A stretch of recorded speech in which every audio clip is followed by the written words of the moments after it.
So everyone in YouTube filmmaking space has already heard about film emulation plugin by Dehancer, and they're making very big and massive noise in color grading space. And I tried it myself, and this happened at the perfect time when I switched from Premiere Pro to DaVinci Resolve and bought Blackmagic Pocket Cinema Camera 4K from my production company. But I had one question. Can you grade any footage from any camera with it? So right now we have Blackmagic Pocket Cinema Camera 4K, which shoots B-roll. We will be shooting in 4K. Also we have Canon EOS R on C-Log, and we also have iPhone 15 Pro from my friend here in the studio. So let's see the footage and let me know your thoughts in the comments.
So straight up you can tell which camera looks better. I like the Blackmagic Pocket Cinema Camera 4K colors better, but I also love Canon EOS R shallow depth of field because of the full frame sensor. And as you can see, the iPhone footage looks the worst out of all of three cameras. But I love this shot on iPhone when I'm looking straight at the camera. This looks awesome. This has not big of a difference with the Canon EOS R, like you can see here. But here I filmed 4K on an iPhone and in 1080p on a Canon EOS R. But this looks awesome. You can really see that this shot is not much of a difference comparing to iPhone.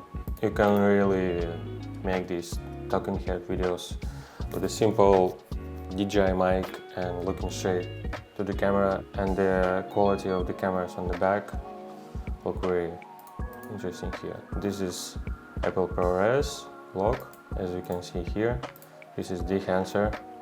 You choose the camera, Apple, iPhone and Apple lock, and without any added plugins it looks like this. And when you add the CineSeal 800T film preset, it adds a little bit of that film preset here. This looks pretty interesting. I'm really amazed how this turned out. This shot on iPhone was more interesting to me because you can't really tell much of difference here also. On the Canon EOS R, if I put f-stop like 4 or 5, they will look identical. As you can see, I like add blooming effect on a sharp footage like this Blackmagic or Canon EOS R. Like you can see the difference it adds to the digital cameras. It gives you this filmic look, like not very sharp. This blooming effect is very interesting to me, but I don't like to add it on some of the iPhone footage. It's already very bloomy because of the light spilling from the windows and I put it my softbox. And when you add bloom, it gives you more of this bloom. So on an iPhone, it looks not very interesting, so I would not recommend to add bloom on the iPhone footage. One thing on the grain, I like that you can make a custom. So if you don't like the grain on these presets, you can create your custom. And I would love to see an update when you can save your custom grain preset. That will be interesting. Also about the grain is that you can make it to 0 and it's still adding some of the grain here. That makes sense, right? If you don't want to use it, you just enable it. And if you want a little bit, just make it 0. Such a nice touch. And this applies to every effect as well. If you don't want the bloom to be this much, just make it 0. Why on 0 it is like gone? I need just a little bit, so make it 0. It's pretty interesting. That's a very nice touch. And that applies, as I said, to every single preset here. Why I love to color everything with this plugin is that if you don't want to add bloom or grain or any of these film assets, you can just undo all of them with one click. Just go here, just disable all tools. Only this is working, but you need that. You need that to your Luts to work. And if you don't want to add any film grain, any bloom, any film damage, which I really like, you just can just add this film preset. And it gives you so much flexibility here. I love this CineStill 800T, but you can also add some other Luts. I really love these Luts. They're very interesting. The first thing is you need to set proper format here and everything else will work. And also you can apply overscan to any footage or even on a text like I did here. This is very interesting that you can add this overscan to any footage. All I did was I added an adjustment clip on top of the text. You need to add it on top of the text if you want all of these blooming effects or grain to be applied on the text. If you don't want that, you just put it beneath the footage. And all I did here was I added film grain that gives you nice textures here. It was very interesting. It gives you that damage on the background, so you don't need to download some of the background videos. And also I added blooming effect that if you put the adjustment clip back on top, you can see the effect being applied here. If you disable bloom, you can see that the text is not blooming. And all I added here was this Overscan Super 8mm and other plugins that you can add later or disable. You can play around with it whatever you want. Oh, by the way, I forgot to mention that this plugin is also available in Premiere Pro and Final Cut Pro. But maybe you already knew that. Why would I waste your time? Let's move on. As you can see, I didn't do much in the notes here. I have my shortcut to add notes here on the tab. And by pressing Option and Tab, I can rename and give it a name.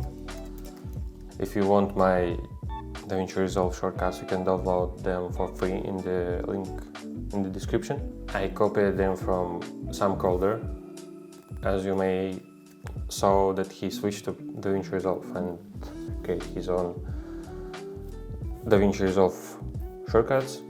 I tried to copy them and it was very interesting and useful for me to edit quickly. So if you need them, you can just download them in the link. And if you want a video of me explaining all these shortcuts, just comment down below if you want to see this video. And I'll try my best to create this video for you guys. Also, you can use this plugin on the footage that not even shot on log profiles. I was very surprised that I can not only add grain, bloom and halation on the basic videos Like you see right now, I don't film this on a log, on a C-log, but I can also add these film Luts that look very interesting. So let me tell you my final thoughts about this plugin. I think it's very impressive and I have been using it in my YouTube and production company editing in the past 2 months, and it was absolutely amazing. It was very impressive, and by using it in DaVinci Resolve you will become amazing colorist and your footage will stand out from the rest of the filmmakers in your area. Hopefully you will be using it sooner than other guys. But remember that you need to expose the footage correctly and set proper white balance while you're filming, and when you're editing, choose the right camera profile for this to work properly. And with this tool you can create amazing and beautiful work that no one can really replicate.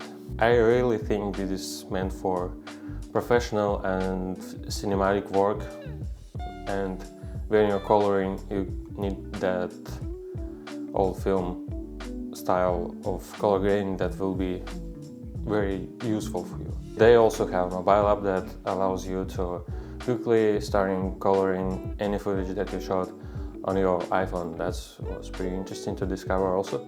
Definitely check out Dehancer on their website, and if you use my code you can get 10% off your purchase. So thanks guys for watching, and chase your dreams, and I hope to see you soon. Bye.